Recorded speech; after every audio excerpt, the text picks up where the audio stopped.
नमस्कार, मैं हूँ नई दिल्ली के जंतर मंतर पर। नई दिल्ली के जंतर मंतर पर पूर्व सैनिकों का जो है आज 29वां दिन है।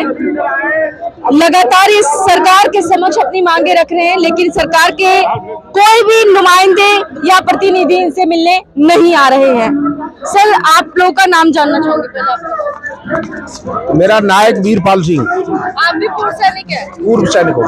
सर, आज 29वां दिन हो चुका है, कोई भी सरकार के नुमाइंदे कहें, प्रतिनिधि कहें, अभी तक नहीं आया कोई मिलने?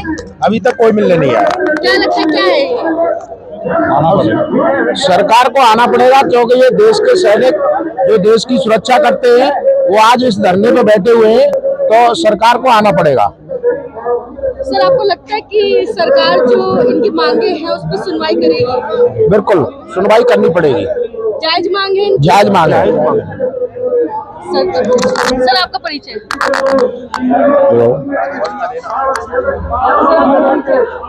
मैं आर्मी से नायक चेतन लाल 9 से हूँ, और जो हमारे पूर्व सैनिक है, और जो हमारी जो मांगे हैं ये बिल्कुल ही जायज है।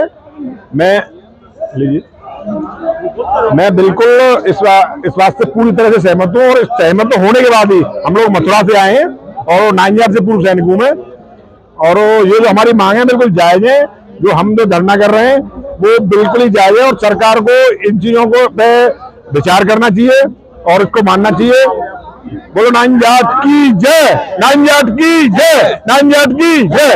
आपको लगता है कि अब ये आगे भी जाएगा आंदोलन?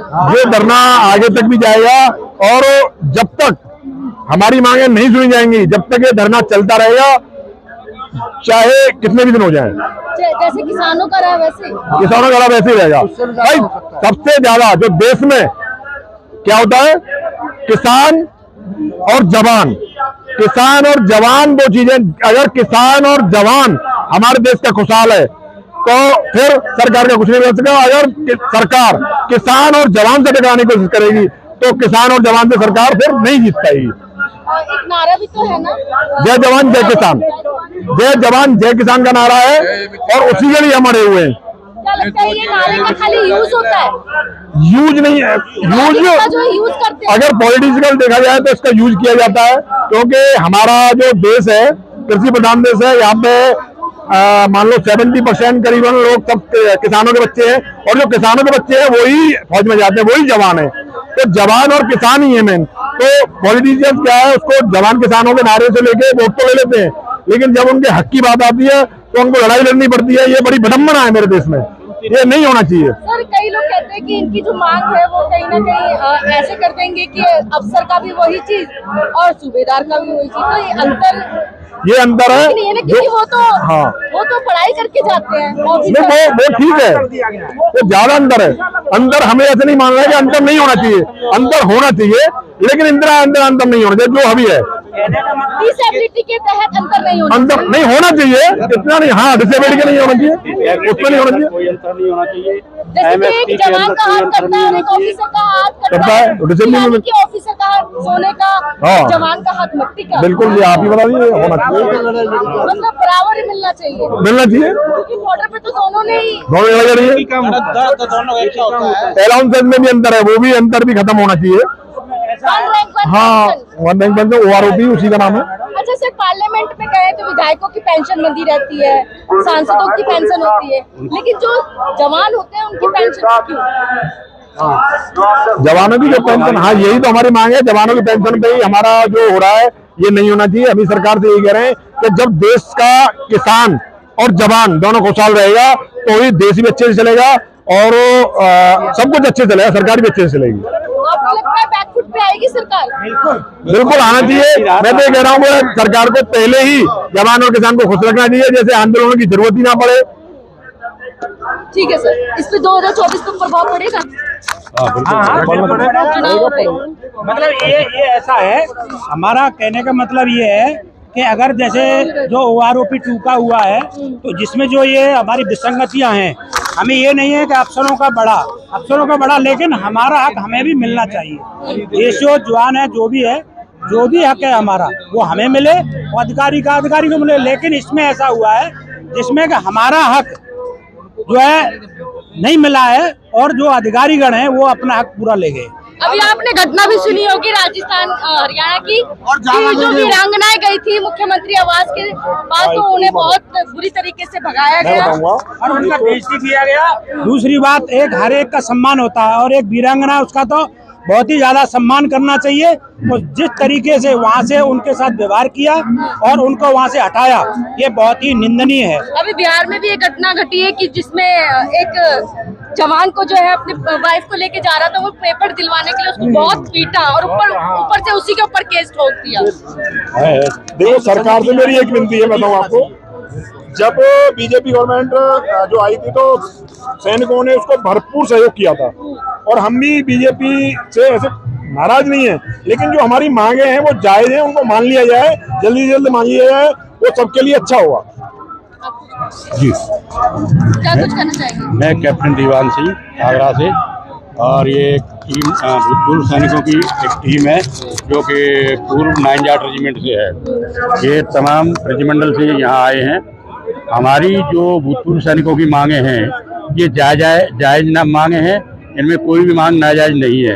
सरकार को जब जायज मांगे तो फिर क्यों नहीं आ रहे? सरकार के नुमाइंदे आने चाहिए ना, आएंगे आने चाहिए ना। आएंगे, उनको आना पड़ेगा, हर हालत में ग्राउंड पे आना पड़ेगा।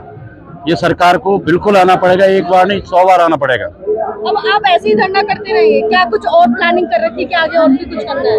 वो आगे देखा जाएगा क्या होगा। फिलहाल हमारी फिलहाल हमारी यही प्लान है। अगर इसमें नहीं कुछ होता है तो आगे और कुछ सोचा जाएगा। क्या कुछ कहना चाहेंगे? हम तो अपनी सरकार से एक ही बात कहना चाहते हैं कि जो हमारे देश के सैनिक हैं, जो एक्स सर्विसमैन हैं, जिन्होंने देश के लिए बलिदान दिया, और उनकी मांगों को सहपूर्वक मानना चाहिए सरकार को, क्योंकि हम भी सरकार के ही पार्टी से हैं। और इस बात के लिए हम सरकार से रिक्वेस्ट भी करते हैं कि हमारे एक्स सर्विसमैनों की मांग मान लेनी चाहिए, क्योंकि अफसर की भी मांग रखी है तो उनकी भी, जो हमारे जेसीओ साहबान है उनकी मांग रखनी चाहिए। और जो हमारा डिसेबिलिटी है, डिसेबिलिटी में कोई फर्क नहीं होना चाहिए, क्योंकि एक जवान का हाथ और एक अफसर का हाथ कोई अलग नहीं होता, सेम होता है, इसलिए डिसेबिलिटी हमारी बराबर है। देखा जाए तो जो पेंशन मिलती है वो 10,000 9,000 रुपए नहीं हो सकता। जो वीरांगनाएं है, वीरांगनाएं अफसर की भी ऐसी है और जवान की भी ऐसी है। डिसेबिलिटी, वीरांगना पेंशन ये बराबर होनी चाहिए।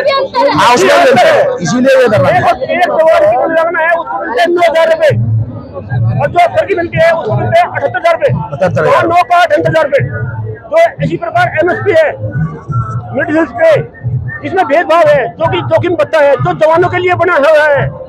जो जवान बॉर्डर पर आगे रहता है, जोखिम बता उसके लिए ज्यादा होना चाहिए, ना कि एक अफसर जो ऑफिस में बैठा हुआ है उसके लिए कम होना चाहिए। उल्टा हो रहा है कि ज्यादा लोड जो होता है ऑफिसर लेते हैं, दिमाग का लोड तो ऑफिसर लेते हैं। नहीं, ये झूठ है। ऐसा है, चलो मान लिया जोखिम लेते हैं तो हम उनकी तनख्वाह बराबर नहीं मांग रहे, हम उनकी तनख्वाह बराबर नहीं मांग रहे। भाई मानिए कि उनका एक पढ़ा लिखे का काम है तो उनको तनख्वाह ज्यादा मिल रही है, सैनिक का काम वर्क करने का तो उसके उन चीजों में तो उसको बराबर मिलना चाहिए, उसकी तनख्वाह के बारे में नहीं बोले। अफसर साहब अंतर अब सरकार को खत्म करना होगा। जो भी ऑफिसर्स ने अभी जो धरने प्रदर्शन हुए थे, कई ऐसे ऑफिसर्स थे जो बैठे थे और उन्होंने इनकी आवाजें भी उठाई थी, जो सूबेदार वगैरह है जो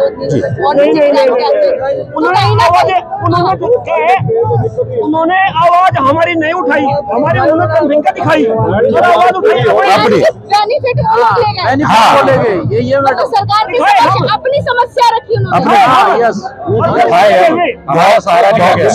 गद्दारी क्यों ना हमारे साथ मतलब आपके कंधे पे रख के बंदूकें चलाई चलाए और अपना फायदा लेके चले गए। अब आप लोग कैसे सरकार को समझाएंगे?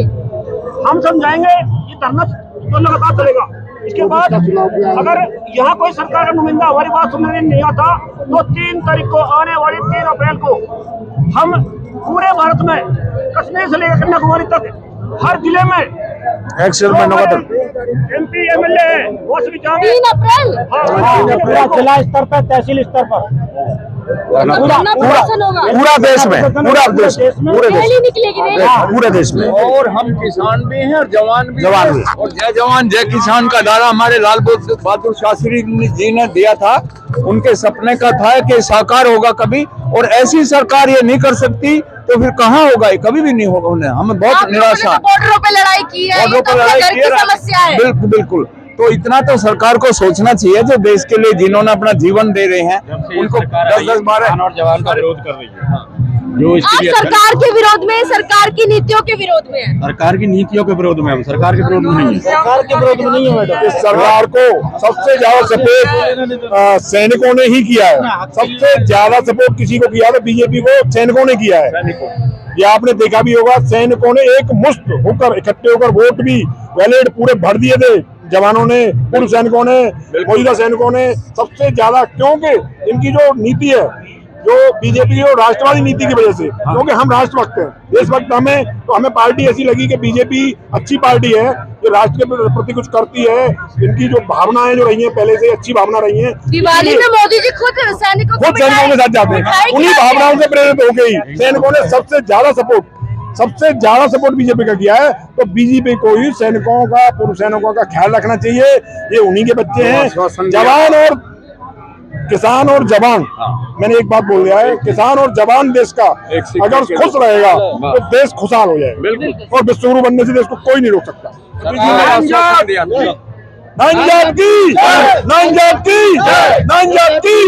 वो सभी पूर्व सैनिकों की,